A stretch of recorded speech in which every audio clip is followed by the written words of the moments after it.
नमस्कार दोस्तों, स्वागत है आपके अपने YouTube चैनल संस्कृत अड्डा पर। दोस्तों, आज की जो वीडियो इसमें हम करेंगे बाल विकास एवं शिक्षा शास्त्र में मूल्यांकन से संबंधित महत्वपूर्ण प्रश्नों को, जो आपके आगे आने वाले एग्जाम के लिए महत्वपूर्ण रहेंगे। और अगर आपने हमारी पहले वाली वीडियो नहीं देखी है तो इसे आप आई बटन पर क्लिक करके देख सकते हैं, या जो हमारे चैनल की प्लेलिस्ट है वहाँ पर जाकर अभी तक की जितनी भी वीडियो इन सभी को आप देख सकते हैं। तो एग्जाम की दृष्टि से यहाँ पर सभी जो है क्वेश्चन ये महत्वपूर्ण रहेंगे, क्योंकि यहाँ से पहले भी जो एग्जाम में बहुत से क्वेश्चन पूछे गए हैं। और वीडियो शुरू करने से पहले अगर आपने अब तक हमारे चैनल को सब्सक्राइब नहीं किया तो सब्सक्राइब कर ले, और साथ में जो घंटे वाला आइकॉन है से जरूर दबाएं, जिससे आपको हमारे आने वाली जो वीडियोस की नोटिफिकेशन मिलती रहेगी। और दोस्तों, वीडियो को लाइक, कमेंट और शेयर जरूर कीजिएगा और हमारे साथ अंत तक बने रहिएगा। तो हमारा जो यहाँ पर पहला क्वेश्चन है मूल्यांकन का। मूल्यांकन होता है, तो सबसे पहले हमें जो मूल्यांकन को देखना होगा कि मूल्यांकन होता क्या है। मूल्यांकन जो है ये अंग्रेजी शब्द इवैल्यूएशन का हिंदी अर्थ है, और इवैल्यूएशन शब्द का अर्थ किसी तथ्य के संबंध में निर्णय लेना तथा निष्कर्ष निकालने से है। मूल्यांकन एक ऐसी सामाजिक प्रक्रिया है जिसका प्रयोग जीवन के प्रत्येक क्षेत्र में प्रतिदिन होता रहता है, और मूल्यांकन सामाजिक प्रक्रिया के साथ साथ एक मनोवैज्ञानिक प्रक्रिया भी है। और हिंदी भाषा का मूल्यांकन शब्द इसकी व्याख्या स्पष्ट रूप से करता है। मूल्यांकन दो शब्दों के मेल से बना है, मूल्य प्लस अंकन, जिसका अर्थ होता है मूल्य आंकना। तो शिक्षा प्रक्रिया में मूल्यांकन प्रक्रिया की अहम भूमिका है। मूल्यांकन हमें छात्रों के व्यवहार में हुए परिवर्तनों से अवगत कराता है, और मूल्यांकन का शैक्षिक उद्देश्यों के साथ गहरा संबंध है। तो यह है मूल्यांकन। अब यहाँ पर मूल्यांकन होता है, तो यह माना गया है यहाँ पर ऑप्शन 4 को, उद्देश्यों का। नेक्स्ट है सांख्यिकी को अंग्रेजी भाषा में कहते हैं। तो सांख्यिकी को अंग्रेजी भाषा में क्या कहा जाता है? यहाँ पर जो हमारा आंसर है रहेगा ऑप्शन 2, स्टैटिस्टिक्स, जो इसको सांख्यिकी को अंग्रेजी में कहा जाता है। नेक्स्ट है शिक्षण उद्देश्यों को व्यवहारिक रूप में लिखा था। तो ये जो शिक्षण जो उद्देश्य, इसको व्यवहारिक रूप में किनके द्वारा लिखा गया था? इसमें जो हमारा यहाँ पर आंसर है रहेगा ऑप्शन 2, रॉबर्ट मेगर जो है इन्होंने शिक्षण उद्देश्यों को व्यवहारिक रूप में लिखा था। अगला क्वेश्चन रहेगा मूल्यांकन आयाम का मुख्य पद इनमें से कौन सा है? तो मुख्य पद जो यहाँ पर ये सभी माने गए हैं, सीखने के अनुभव, व्यवहार का परिवर्तन और शिक्षण के उद्देश्य हैं। नेक्स्ट जो क्वेश्चन है हमारा सांख्यिकी है। तो यहाँ पर जो सांख्यिकी है इनमें से क्या है? तो सांख्यिकी का जो संबंध हमारा ये रहेगा ऑप्शन 4 से, अर्थात इन सभी से। तो शिक्षण हेतु उपयोगी है, विद्यालय हेतु उपयोगी है, और मूल्यांकन हेतु उपयोगी है। नेक्स्ट जो यहाँ पर क्वेश्चन है मापन का। मापन का कार्य होता है। मापन का यहाँ पर कार्य क्या माना गया है? तो इन सभी से माना गया है, पूर्व कथन से, निदान से और साफल्य से। तो इसे जो यहाँ पर मापन कहा गया है। नेक्स्ट अगर निम्न में से वस्तुनिष्ठ प्रश्न है, इन्हें लघु उत्तरात्मक प्रश्न कहा जाता है, सत्य या असत्य वाले, मुक्त उत्तर वाले या निबंधात्मक प्रश्न। तो वस्तुनिष्ठ प्रश्न की श्रेणी में आते हैं, तो इसमें रहेगा हमारा ऑप्शन 2, ये सत्य और असत्य वाले जो प्रश्न है यहाँ पर ये वस्तुनिष्ठ जो प्रश्न है इनकी श्रेणी में आते हैं। नेक्स्ट यहाँ पर व्यावसायिक मानकों को प्रभावित करने वाला कारक कौन सा है? तो व्यावसायिक मानकों को प्रभावित करने वाला कारक, इसमें जो हमारा यहाँ पर आंसर है रहेगा ऑप्शन 4। इसमें वेतनमान आ गया, प्रोत्साहन और वैवाहिक सुरक्षा। तो ये सभी जो व्यावसायिक जो मानक हैं इनको प्रभावित करने वाले माने गए हैं। नेक्स्ट है यहाँ पर मूल्यांकन की प्रकृति। तो मूल्यांकन की जो यहाँ पर प्रकृति है किस प्रकार की है? इसमें से आंसर रहेगा ऑप्शन 3 हमारा, गुणात्मक भी है और परिमाणात्मक भी है। और एक जो है मूल्यांकन का जो क्षेत्र या सोपान है इसके बारे में भी पूछा जाता है। तो व्यवहारगत जो परिवर्तन, इसको 6 पहलुओं के माप से ज्ञात कर सकते हैं। अब जो यहाँ पर ये 6 पहलू जो है ये कौन कौन से हैं?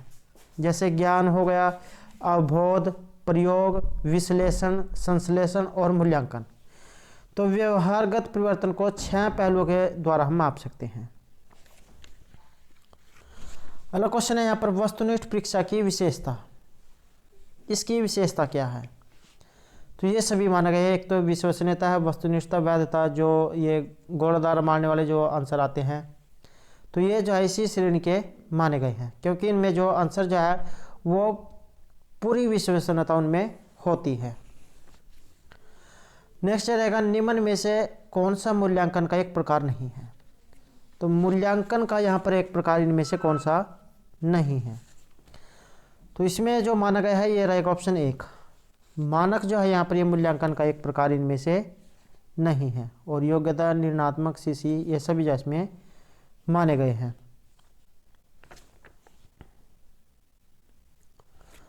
नेक्स्ट जो क्वेश्चन है यहाँ पर ये रहेगा निष्पादन परीक्षण का। निष्पादन परीक्षण किया जा सकता है, तो ये माना गया है यहाँ पर चित्र व्यवस्था परीक्षण के द्वारा। नेक्स्ट अगर निम्न में से अपरिमापीकृत प्रविधि है, तो अपरिमापीकृत विधि प्रविधि जो इनमें से कौन सी है। तो ये रहेगा ऑप्शन 3 यहाँ पर। ये जो प्रश्नावली जो विधि है इसे अपरिमापीकृत प्रविधि यहाँ पर इसमें माना गया है।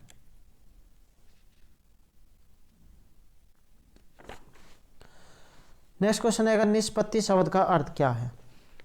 तो यहाँ पर जो निष्पत्ति शब्द है इसका अर्थ रहेगा प्राप्ति होना। और क्वेश्चन रहेगा, एक व्यक्ति को एक विशिष्ट व्यवसाय में कार्य करना है तो उसका परीक्षण करेंगे। तो एक व्यक्ति को एक विशिष्ट व्यवसाय में कार्य करना है, तो इसमें जो आंसर माना गया है रहेगा हमारा ऑप्शन 2, व्यवसाय परीक्षण के द्वारा। नेक्स्ट है, रुचि तालिका का निर्माण सबसे पहले ये कब हुआ था।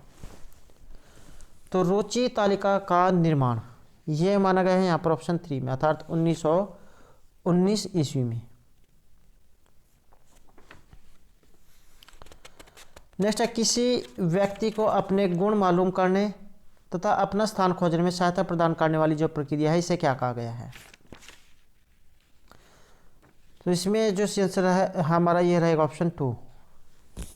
तो किसी व्यक्ति को गुण मालूम करने और अपना स्थान खोजने में सहायता प्रदान करने वाली जो प्रक्रिया है यहाँ पर ये निर्देशन जो है इसमें माना गया है।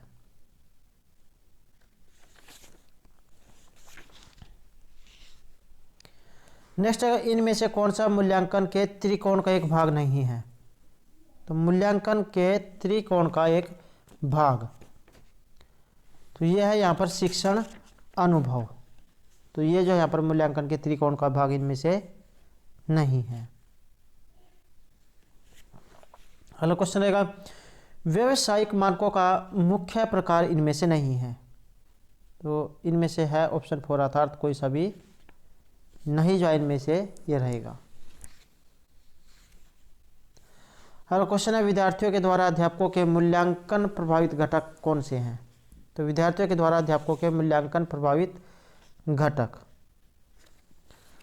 तो इसमें जो आंसर है ये रहेगा हमारा ऑप्शन 4, ये सभी। तो इसमें जो शैक्षिक घटक, सामाजिक घटक और दार्शनिक घटक ये सभी जो इसमें माने गए हैं।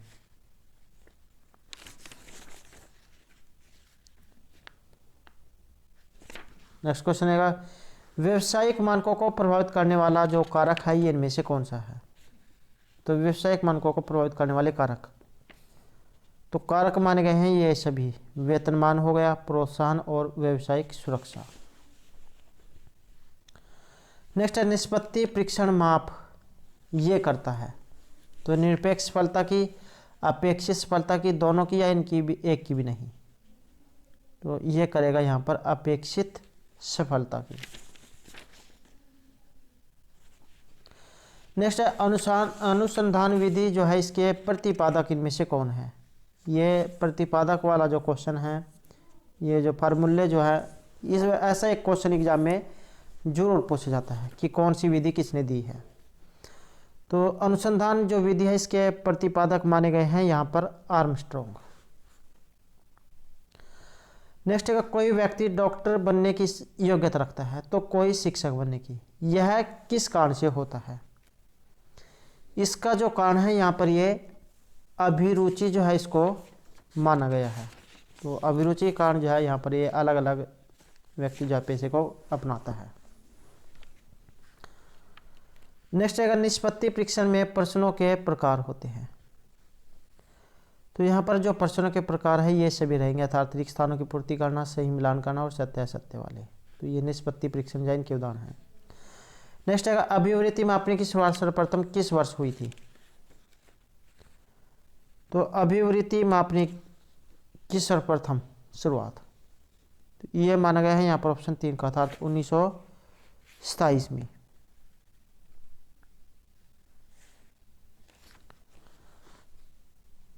नेक्स्ट है निष्पत्ति परीक्षणों का सबसे अधिक उपयोग किस में होता है? तो इसका जो उपयोग है यहाँ पर ये अधिगम में माना गया है।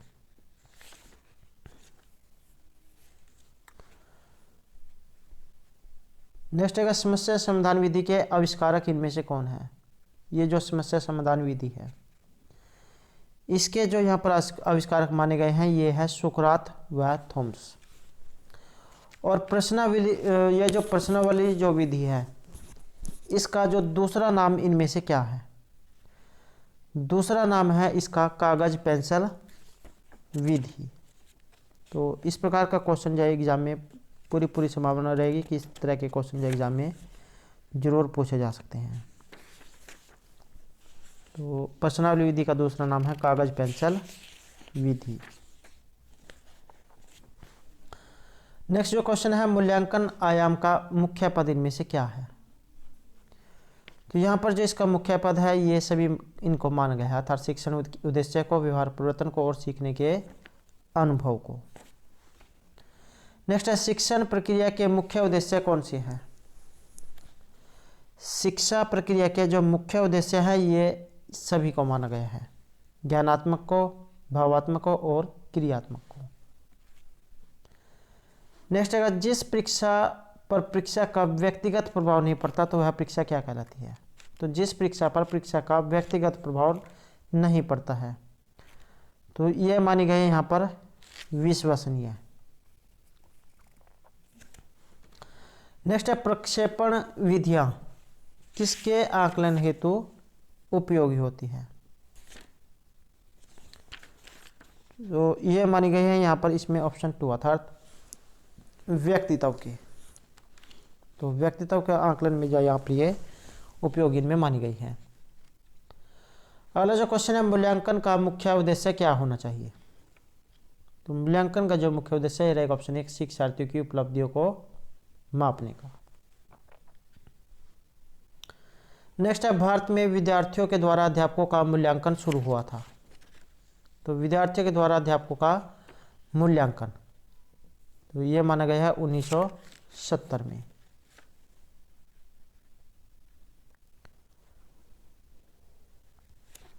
नेक्स्ट है विद्यार्थियों के द्वारा अध्यापकों के मूल्यांकन की शुरुआत किस सन में हुई? तो यह मानी गई है 1986 में। नेक्स्ट है आकलन प्रक्रिया के दौरान देविका की उत्तेजना ऊर्जापूर्ण होती है। आकलन की प्रक्रिया के दौरान देविका की उत्तेजना ऊर्जापूर्ण होती है जबकि राजेश की उत्तेजना अनुत्साही होती है। उन दोनों के भावात्मक अनुभव का अंतर किससे संबंधित है? तो यह है अनुकूल के स्तर से। नेक्स्ट है विद्यार्थियों के द्वारा अध्यापकों के मूल्यांकन की समस्या क्या है? तो विद्यार्थियों के द्वारा अध्यापकों के मूल्यांकन की समस्या तो यह है दोनों, अर्थात व्यक्तिनिष्ठता और ठोस मानदंड। नेक्स्ट है योगात्मक मूल्यांकन का उद्देश्य क्या है? तो इसका जो उद्देश्य है ये रहेगा ऑप्शन 1 समय विशेष एवं विभिन्न कार्यों पर विद्यार्थियों ने कितना अच्छा निष्पादित किया है इसका पता लगाना।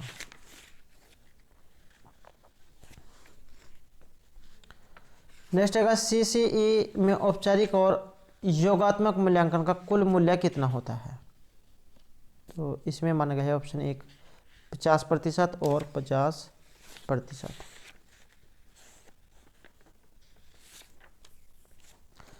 नेक्स्ट क्वेश्चन है व्यवहारगत परिवर्तन को कितने पहलुओं की माप से ज्ञात कर सकते हैं? तो इसमें है ये ऑप्शन 3 6 प्रकार से। नेक्स्ट है साक्षात्कार को किसका रूप माना गया है? तो ये है ऑप्शन 3 यहाँ पर वार्तालाप का। नेक्स्ट है मूल्यांकन का जो निकट संबंध है ये होता है, तो ये माना गया है उद्देश्यों से।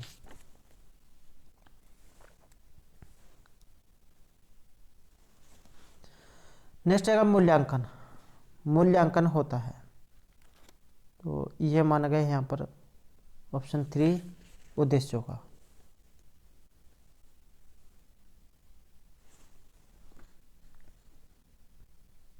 यहाँ पर इसमें जो मूल्यांकन है ये माना गया है, तो इसमें जो मूल्यांकन है ये इन सभी से माना गया है, ग्रेडिंग से, मापन से और मूल्य के निर्धारण से।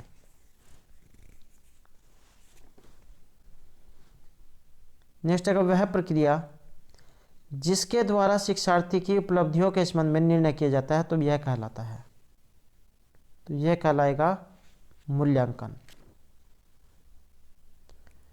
नेक्स्ट है शिक्षा में मूल्यांकन से तात्पर्य उस प्रक्रिया से है जिसमें शिक्षक पथ लगाता है, तो शिक्षा में मूल्यांकन से तात्पर्य, तो इसमें माना गया है ऑप्शन 2 को छात्रों की शैक्षिक उपलब्धि का। नेक्स्ट है मूल्यांकन का मतलब यहाँ पर क्या लिया गया है, तो इसका अर्थ लिया गया है ऑप्शन 3 यहाँ पर मात्रात्मक और गुणात्मक दोनों से। नेक्स्ट है मूल्यांकन उपागम के जो प्रवर्तक है इनमें से कौन है, तो ये जो ब्लूम जो है इन्हें यहाँ पर मूल्यांकन उपागम के प्रवर्तक माना गया है। नेक्स्ट है बच्चों का मूल्यांकन होना चाहिए, तो यहाँ पर जो बच्चों का मूल्यांकन है ये रहेगा ऑप्शन यहाँ पर गृह परीक्षा के द्वारा।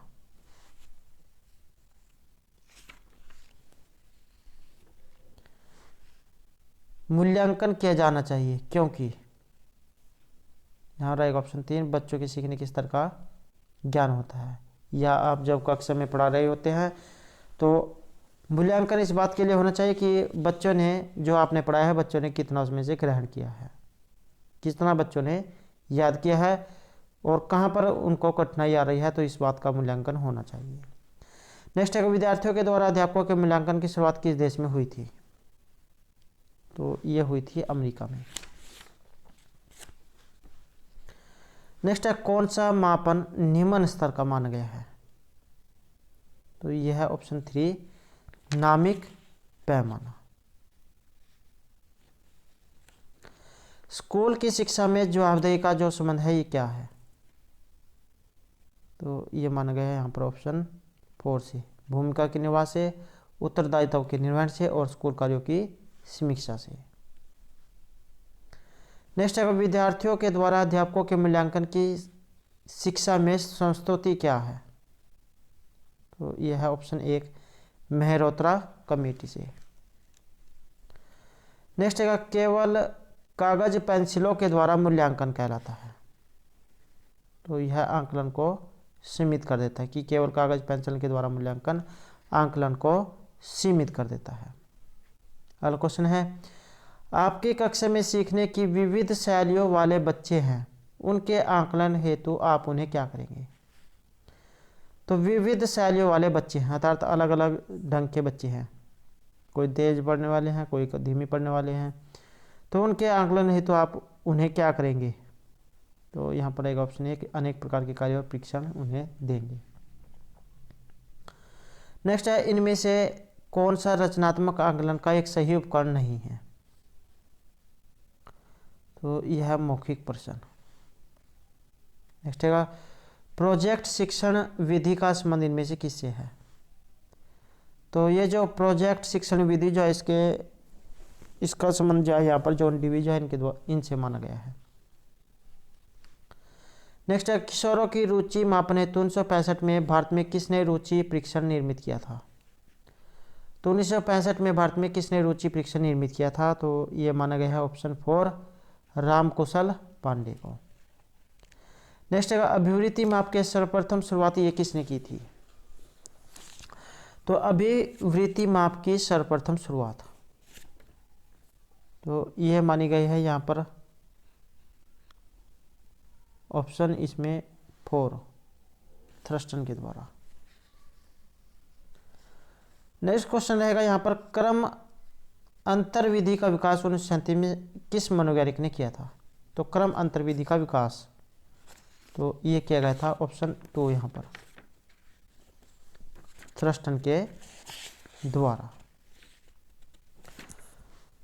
तो दोस्तों ये थे हमारे आज के यहाँ पर बालिकास एवं शिक्षा शास्त्र में मूल्यांकन से संबंधित कुछ महत्वपूर्ण क्वेश्चन जो आपके आगे आने वाले एग्जाम के लिए महत्वपूर्ण होंगे। और दोस्तों इस वीडियो की जो PDF आप हमारे टेलीग्राम ग्रुप से प्राप्त कर सकते हैं, उसका लिंक आपको इस वीडियो के डिस्क्रिप्शन में मिल जाएगा। और अगर आपने अब तक हमारे चैनल को सब्सक्राइब नहीं किया तो सब्सक्राइब कर ले, और हमारे साथ अंत बनने के लिए धन्यवाद।